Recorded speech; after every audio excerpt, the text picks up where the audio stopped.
Would your eating style, would the way you eat or the way you diet be described as grazing? If it would, you need to watch this very carefully. You need to hear what I have to say. Because if there's one thing that bikini competitors, figure competitors, or any woman, mostly in general, loves, they love grazing. Another word for grazing would be snacking. Those words are synonymous, right? Let me tell you why these folks love grazing so much. I'm going to tell you why. I'm going to get over here in the sunlight a little bit. Better lighting over here.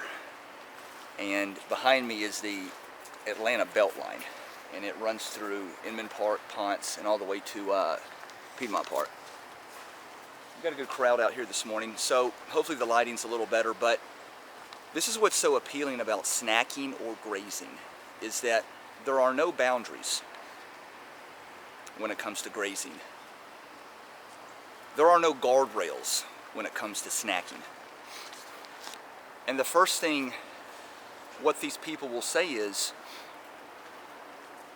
it's never good to restrict what you eat. Never restrict any food. I want to be able to eat any food I want whenever I want.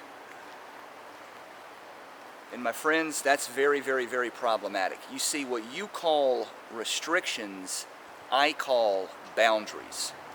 What you call, what a grazer calls or a snacker calls confinement, I call structure. And make no mistake about it, every woman, bikini competitor or otherwise, needs structure and boundaries on what she puts into her mouth. Make no mistake about that. I'm going to say that one more time for the people in the back. Every snacker and grazer, every bikini competitor, every woman out there needs boundaries and structure on what she puts into her mouth. Key take-home point. The problem is that when you're a grazer or a snacker, those foods that you eat, most people graze or snack on foods that are processed and refined. Trail mix, string cheese, cottage cheese, Greek yogurt, mixed nuts, granola. They snack on foods that are processed, refined, or dairy products, like I just mentioned, string cheese, cottage cheese, yogurt. Well, processed and refined foods are bad in and of themselves, collectively. But one of the reasons dairy is bad is because dairy contains lactose. Most people, a significant number of people, are lactose intolerant. It causes digestive problems. In addition to that, lactose is a lousy sugar. It's just not beneficial. Lactose is not going to be profitable or beneficial in any way, shape, or form. That's a key hallmark of a snacker and a grazer. Lactose-induced foods. You'll never need to graze. Point number 2, you'll never need to graze or snack if you eat enough of the right foods at each one of your meals. This is why I'm a fan of meals and not snacking or grazing. Meals provide structure. Meals provide boundaries. What the grazer calls restrictions, I call boundaries. Think of it this way. The fence surrounds the yard to keep the pet or the child from wandering into the street.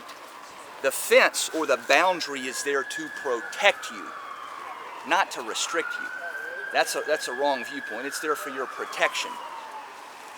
Because make no mistake about it, once you cross the line of compromise with what goes into your mouth, it's very, very difficult to turn back. It's extremely difficult to turn back. So, a lot of people, what started as a handful of trail mix will end in an entire jar of peanut butter being devoured.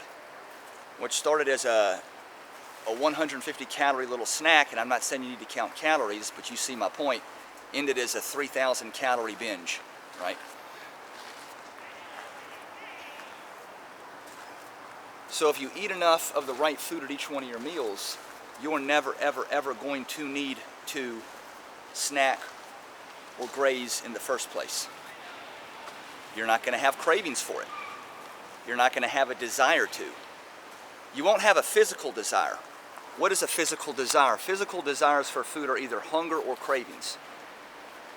Cravings come from deficiencies. A deficiency in a micronutrient or a macronutrient, right? Or a calorie. Hunger comes from low blood sugar. And I say that to distinguish the difference. But you could have an emotional desire to graze or to snack. Emotional is not physically based. Emotional usually is, well, emotional by definition means it's from your emotions. And you really should never be influenced by your emotions when it comes to food. You shouldn't be. A lot of people are. Last point, and I'll wrap this up. Don't ever let emotions dictate what goes into your mouth. And if you find yourself compulsed or compelled, if you're compelled to eat food, especially sweets or processed refined foods, even when you're not hungry, that indicates to me you have unfulfillment in other areas of your life. I don't know what it is, right? Maybe your marriage is on the rocks. Maybe you hate your mother-in-law. Maybe your kid's having problems at school. Maybe a loved one has a disease. I don't know. Could be anything. But I say that to say this, is that I've dealt with people that had that. So if you find yourself compelled to eat or to graze or to snack, especially on processed, refined, or dairy products, when you're don't really have hunger or cravings, that's not a good thing. Now, if you do have hunger, you say, well, I am hungry, or I do have cravings, that indicates to me your meals are not designed correctly. If you have hunger or cravings chronically and periodically throughout the day and habitually, you're not eating the right nutrition program. It hasn't been structured correctly. The correct, customized nutrition or diet or eating program will always safeguard you. It will put a protective hedge around cravings and hunger, right? If you're eating the right amount of food at all your meals from a collective standpoint, whether it's 4 meals a day or 6, irrespective of that, it's going to use those meals as a garrison to protect you from hunger and cravings. That's really one of the foundational hallmarks or cornerstones of smart nutrition, is that you've absolutely got to 100% safeguard against hunger and cravings, or else you will stray. Because remember, once you cross the line of compromise, it's very difficult to turn back. Lean Licks Nutrition, signing out.